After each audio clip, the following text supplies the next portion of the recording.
Hi అండి. ప్రేమతో 15వ భాగం వినండి. ఎదురుగా వసంత్ పద్మాని దగ్గర తీసుకోవటానికి ప్రయత్నిస్తున్నాడు. పద్మ ఏడుస్తూ అతని గుండెలపై తల పెట్టుకుంది. సునందని చూస్తూనే ఇద్దరూ దూరంగా జరిగారు. ఏంటిది? ఏమైంది? తనను తానే ప్రశ్నించుకున్నట్టు గట్టిగా అడిగింది. దానికి సమాధానం వసంత్ చెప్తూ, ఏం లేదు, నీ పని నువ్వు చూసుకో, నేను ఈరోజే వెళ్తున్నాను అన్నాడు. పద్మ, నువ్వు చెప్పు, ఏం జరుగుతోంది మీ ఇద్దరి మధ్యన అంది సునంద. సునందను తప్పించుకుని పద్మ బయటికి వచ్చేసింది. సునంద మాట్లాడకుండా వెళ్ళి సోఫాలో కూర్చుంది. తప్పు తన దగ్గర పెట్టుకుని నన్ను అనుమానించాడా? అంతే, అంతకంటే ఆలోచించట్లేదు బుర్ర. కొద్దిసేపటికి పద్మ కాళ్ళ దగ్గర కూర్చుని కాళ్ళు పట్టుకుని ఏడుస్తోంది. కాళ్ళు వదులు అని కాళ్ళు వెనక్కి తీసుకుంది సునంద. అయ్యగారు మీరిద్దరూ విడిపోతున్నారని, నన్ను పెళ్లి చేసుకుంటానని అన్నారమ్మా. అది నమ్మి నేను ఆయనతో క్లోజ్గా ఉన్నాను.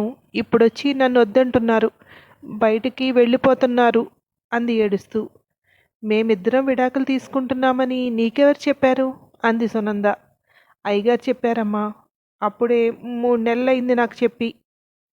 నేనిప్పుడు 3 నెలలు ప్రెగ్నెంట్ అంది తల వంచుకుని. ఏంటి అంది కళ్ళు పెద్దవి చేసి చూస్తూ. అప్పుడే వసంత్ బయటకొచ్చి, నేను వెళ్తున్నాను, ఇద్దరికీ చెప్తున్నాను వినండి, మీ ఇద్దరూ నాకు అక్కర్లేదు అంటూ వెళ్ళిపోతున్నా. అప్పుడు మీరిద్దరూ విడిపోతున్నారు అంటూ నన్ను దగ్గర చేసుకున్నారమ్మా. మీరిద్దరూ రోజు గొడవలు పడుతుంటే నిజమేనేమో విడిపోతున్నారు అనుకున్నాను. ఇప్పుడొచ్చి నేను కూడా అక్కర్లేదు అంటున్నారు. ఈ విషయం మా అయ్యకు తెలిసిందంటే నన్ను చంపేస్తాడు అంది.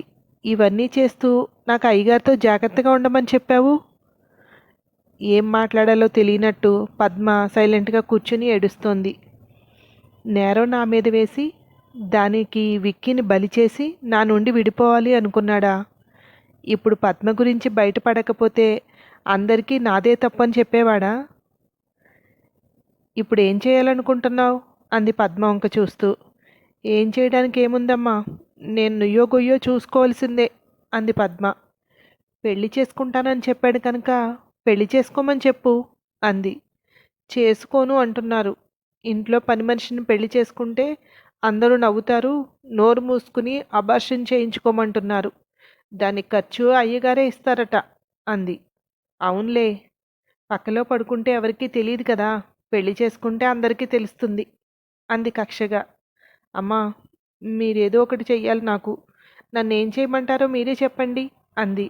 ఏమీ అర్థం కానట్టు అలా కూర్చుండిపోయి ఒకసారి లేచి, ముందు స్ట్రాంగ్గా కాఫీ పెట్టి తీసుకురా, నేను ఈలోపు నీకేదో ఒకటి చెప్తాను అంది. పద్మ కిచెన్లోకి వెళ్ళింది. విక్కీకి ఫోన్ చేసి విషయం అంతా వివరించింది. ఇంత జరిగాక నువ్వు వాడితో కలిసి ఉండాల్సిన అవసరం ఏం లేదు. ఒక పని చెయ్యి, డిఐజీ సార్తో మాట్లాడి పద్మని వాడికిచ్చి పెళ్లి చెయ్యి. ఎలా చేస్తావో అది నీ చేతుల్లో ఉంది. వాడు తనని వదలకూడదు, అలా రాయించు కాగితాలు. అదే నువ్వు వాడికిచ్చే గుణపాఠం. నీ ప్రేమతో వాడు ఆడుకుని ఇప్పుడు వదిలించుకుంటున్నాడు అన్నాడు విక్కీ. విక్కీ మాటలతో నాకేం చేయాలో అర్థమైంది. కాఫీ పట్టుకొచ్చిన పద్మతో, మీ నాన్నని రమ్మని ఫోన్ చేయి, నేను మాట్లాడతాను అంది. అమ్మో, మా అయ్య వచ్చాడంటే ఇంకేం లేదమ్మా, ఇక్కడే నన్ను చంపేస్తాడు అంది పద్మ. చంపడు, నేను మాట్లాడతాను, రమ్మని చెప్పు అంది. మీరే చెప్పండి అమ్మా అని ఫోన్ చేసి ఇచ్చింది. ఏమైంది బిడ్డ, ఇంకా రాలేదు ఇంటికి అన్నాడు. చంద్రయ్య, ఒకసారి ఇంటికి వస్తావా, నీతో మాట్లాడాలి అంది సునంద. ఏమ్మా, మా పిల్ల ఏదైనా తప్పు చేసిందా తల్లి అన్నాడు. ఏం లేదు, పద్మ పెళ్లి చేయాలనుకుంటున్నాను, ఒకసారి నువ్వు రా, నీతో మాట్లాడాలి అంది. నువ్వు దేవతమ్మ, వస్తున్నాను అన్నాడు. వచ్చిన వెంటనే వద్దన్నా కిందే కూర్చున్నాడు. నేను నా భర్తతో మీ పద్మకి పెళ్లి చేయాలనుకుంటున్నాను అంది సునంద. ఏంటమ్మా మీరనేది, ఊరుకోండమ్మా, వేళాకోళానికి కూడా అలాంటి మాటలు మాట్లాడకండి అన్నాడు. లేదు చంద్రయ్య, నువ్వు విన్నది నిజమే, నేను పద్మని వసంత్కిచ్చి పెళ్లి చేయాలనుకుంటున్నాను అంది సునంద. ఏమైందమ్మా, ఎందుకలా మాట్లాడుతున్నారు? దేవతలాంటి మీకు సవితిగా నా కూతురా? వద్దమ్మా వద్దు, మీ కాళ్ళు పట్టుకుంటాను, ఇలాంటి ఆలోచన ఇలాంటి మాటలు తప్పమ్మా అన్నాడు. లేదు, అయ్యగారు మాయమాటలు చెప్పి పద్మని లొంగ తీసుకున్నారు. ఇప్పుడు దానికి 3వ నెల. ఇప్పుడు పెళ్లి చేయడమే కరెక్ట్ అంది సునంద. అమ్మ బాబోయ్, అమ్మ బాబోయ్, కొంప ముంచేశావే. ఇద్దరూ మంచోళ్ళని ఇంట్లో పెడితే. అమ్మా, ఏమైందమ్మా, ఏంటమ్మా ఇదంతా అన్నాడు చంద్రయ్య. నువ్వు కంగారు పడకు చంద్రయ్య, నేను చూసుకుంటాగా అంది. మీరుండగా మీ ప్లేస్లో నా కూతురు రావడం ఏంటమ్మా అన్నాడు. లేదు చంద్రయ్య, మేము డైవర్స్ తీసుకుంటున్నాం. నీ కూతురుతో పెళ్లి జరిగేలాగా చూసే బాధ్యత నాది. నువ్వు ఇది బయటికి ఇంకా పొక్కనివ్వకు అంది. అయ్యగారు సుముఖంగానే ఉన్నారా అమ్మా అన్నాడు. లేరు, అందుకే నిన్ను పిలిచాను. నేను ఎలా చెప్పానో అలా చెప్పాలి నువ్వు, నేను తీసుకువెళ్ళిన దగ్గర. అప్పుడిక కాదు అనడం కుదరదు. చచ్చినట్టు నీ కూతుర్ని పెళ్లి చేసుకోవాలి. లేదంటే నన్ను వదిలినట్టే దాన్ని వదిలేసి వెళ్ళిపోతాడు అంది సునంద. అమ్మా, మీ బతుకు నాశనం అవుతుందని ఆలోచిస్తున్నాను. కానీ నా కూతురు బతుకు నిలబెడతానంటే అంతకంటే కావలసింది ఏముందమ్మా? మీ పేరు చెప్పుకుంటాను తల్లి, జన్మ జన్మలు మీకు రుణపడి ఉంటాను అన్నాడు. అంత మాట వద్దులే కానీ రేపు ప్రొద్దుట 7 గంటలకి మీరిద్దరూ మా ఇంటి దగ్గర ఉండాలి. నేను సార్ దగ్గరికి తీసుకువెళ్తాను. అక్కడ నేను చెప్పమన్నట్టు చెప్పండి. అబద్ధాలు ఏం చెప్పక్కర్లేదు, జరిగినవి చెప్తే చాలు. ఈలోపు వసంత్ సార్ ఫోన్ చేసినా మీ ఇంటికి వచ్చినా కానీ మీరు ఈ విషయాలు ఏమీ మాట్లాడొద్దు, ఆలోచించుకోండి. అతని మాటల్లో పడ్డారంటే ఇక లైఫ్లో మీరిద్దరు ఇలాగే ఉండాలి అంది సునంద. అమ్మా, మీ పాదాల సాక్షిగా మిమ్మల్ని నమ్ముతున్నాను. నా కూతురు నేను మీరు పొద్దుట చెప్పినట్టు వస్తాం. మీరు ఎలా మాట్లాడమంటే అలాగే అక్కడ మాట్లాడతాను. నా కూతురు జీవితాన్ని నిలబెడుతున్నారు, ఇంతకంటే మాకేంటమ్మా కావాలి అన్నాడు దండం పెడుతూ. డిఐజీ గారు అపాయింట్మెంట్ తీసుకుని తర్వాత రోజు ముగ్గురు కలిసి అక్కడికి వెళ్ళారు. ఆయనకి ఈ విషయం అంతా వివరించాను. మీరిద్దరూ కొద్దిసేపు బయట ఉండండి అని చంద్రయ్య పద్మలను బయట కూర్చోమని. ఏంటి సునంద ఇది, నీ ప్లేస్ తనకి ఇస్తానంటున్నావు? నేను మాట్లాడతాను వసంత్తో. వసంత్ నువ్వు మీరిద్దరూ కలిసి ఉండండి. ఎందుకు ఈ పిల్లకి ఎంతో కొంత డబ్బులు ఇచ్చేసి సెటిల్ చేస్తే సరిపోయేదానికి పెళ్లి చేస్తానంటావేంటి అన్నాడు. లేదు సార్, నాకు డైవర్స్ ఇస్తానని ఎలాగూ చెప్పాడు. ఈ అమ్మాయి జీవితం ఎందుకు నాశనం కావాలి? నేను డైవర్స్కి ఈరోజే అప్లై చేస్తున్నాను. వాళ్ళిద్దరూ పెళ్ళికి మీరే పూసుకోవాలి సార్. ఒక ఆడపిల్ల జీవితం నిలబెట్టండి. నా జీవితం ఎలాగో పాడైంది. ఆ పెళ్ళి ఇప్పుడు కడుపుతో ఉంది కూడా అంది సునంద. కడుపుతోటి ఉందా? ఏంటిదంతా అన్నాడు. సార్, మీరు ఎంతో మానవత్వంతో ఆలోచిస్తారని మీ దగ్గరికి వచ్చాను. మీరు కూడా ఇలా మాట్లాడితే ఎలా అంది. ఇంకొకసారి ఆలోచించు, అనవసరంగా తొందరపాటు నిర్ణయాలు తీసుకోకు అన్నాడు డిఐజీ. నాకు మీరు ఏదైనా మేలు చేయాలంటే ఇదే సార్. నాకు మీరు చేసే మేలే ఈ పెళ్ళి. అతను ఈ అమ్మాయిని వదలకుండా పకడ్బందీగా రాయించండి అంది. నేను వసంత్తో మాట్లాడతాను అన్నాడు. సార్, మీరు వసంత్తో మాట్లాడి అతను ఏదో కాంప్రమైజ్ చెప్పి ఇవన్నీ వద్దు సార్. మీ వల్ల అవుతుంది అంటే చెప్పండి. లేదంటే నేను ఈ అమ్మాయిని తీసుకుని కోర్టుకు వెళ్తాను. కోర్టు నిర్ణయిస్తుంది. నేను ఎలాగూ డైవర్స్ ఇవ్వాలనుకుంటున్నాను కనుక తనతో పెళ్ళికి వాళ్ళ ఆదేశాలు ఇచ్చిన తర్వాతే చేసుకుంటాడు అంది.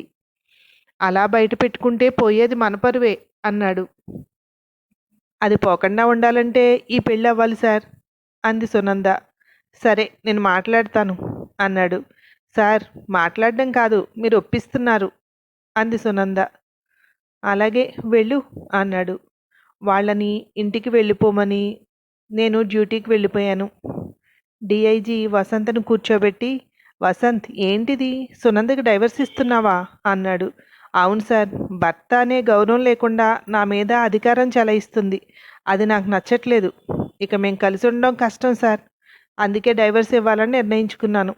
ఇంట్లోంచి బయటికి కూడా వచ్చేసాను అన్నాడు వసంత్. సునందకైతే విడాకులు ఇస్తున్నావు, మరి పద్మ మాట ఏం చేస్తావు? పద్మకు కూడా పెళ్లి చేసుకుంటానని ప్రామిస్ చేసినట్టున్నావు అన్నాడు. ఈ విషయం కూడా మీ వరకు తీసుకొచ్చిందా? చూసారా సార్, ఈ అధికారాన్ని నేను భరించలేకపోతున్నాను అన్నాడు. నువ్వు ఆ అమ్మాయిని పెళ్లి చేసుకోవాలి, తప్పదు, ఇంకో దారి లేదు నీకు అన్నాడు డిఐజీ. ఏంటి సార్ మీరు కూడా? ఆ పని మనిషిని నేనెలా పెళ్లి చేసుకుంటాను? వాళ్ళతో నేను మాట్లాడతాను సార్, పెళ్లి వరకు రారు సార్ వాళ్ళు అన్నాడు వసంత్. ముందు తనతో క్లోజ్గా ఉన్నప్పుడు తెలియలేదా నీకు తన పని మనిషి అని? ఈ విషయం ఇప్పుడే గుర్తొచ్చినట్టు మాట్లాడుతున్నావు. ఇక నువ్వు దీన్ని సరిచేసుకునే ఛాన్స్ ఏం లేదు. నీ భార్య వాళ్ళతో మాట్లాడిన తర్వాత నువ్వు ఎంత మాట్లాడితే మాత్రం వాళ్ళు వింటారా? పెళ్లి చేసుకోకపోతే కోర్టు మెట్లు ఎక్కాల్సి ఉంటుంది. పోయేది నీ పరువే అన్నాడు. నేను విడిపోదామని చెప్పినందుకు నా మీద కక్ష కట్టింది సార్ ఆ ఎస్పీ. అందుకే నన్ను బజార్కి లాగాలని చూస్తోంది. వాళ్లకు అంత సీన్ లేదు సార్ అన్నాడు. ఏవో డబ్బులు ఇచ్చి మేనేజ్ చేస్తాలేండి, నాకు కొంత టైం ఇవ్వండి సార్, నేను వాళ్ళతో మాట్లాడుకుంటాను అన్నాడు మళ్ళీ. వాళ్ళకి అంత లేదేమో, నీ భార్యకైతే అంతకు మించే సీన్ ఉందిగా. తనే ముందుకొచ్చింది. ఇప్పుడు నువ్వు ఆ అమ్మాయిని పెళ్లి చేసుకోకపోతే తన పక్షాన కోర్టులో కేసు వేయబోతోంది. భార్యతో విడాకులు తీసుకోలేదు, పైగా ఆ అమ్మాయి ప్రెగ్నెంట్ అట. ఇన్ని లొసుకులు నీ దగ్గర పెట్టుకుని ఏదీ మాతో మాట్లాడుతున్నావు అన్నాడు. తనని వదిలేస్తున్నాను కనుక పని మనిషిని నాకు అంటగట్టాలని చూస్తోంది సార్. ఇవన్నీ మీరు నమ్మకండి, నాకు ఒక్కరోజు టైం ఇవ్వండి సార్. ఆ పద్మనే తీసుకొచ్చి నిజాలని తనతో మీకు చెప్పిస్తాను అన్నాడు. ప్రేమించి పెళ్లి చేసుకున్న భార్య ఉండగా నీకేంటయ్యా ఈ బుద్ధి? ఏదైనా వెధవేషాలు వేయాలంటే తెలియకుండా ఎక్కడో బయట ఆడాలి, ఇంట్లో పని మనిషితోనా? కోర్టుకి నా నమ్మకంతో పని లేదు. నువ్వు కూడా బాగా ఆలోచించుకో వసంత్. ఇది నీ ఉద్యోగం పోవడానికి కూడా కారణం కావచ్చు అన్నాడు. సార్, ఒకసారిగా ఇలా పిలిచి ఇవన్నీ చెప్తే నేను ఆకలింపు చేసుకోలేకపోతున్నాను సార్. నాకు ఆలోచించుకోవడానికి టైం కావాలి అన్నాడు.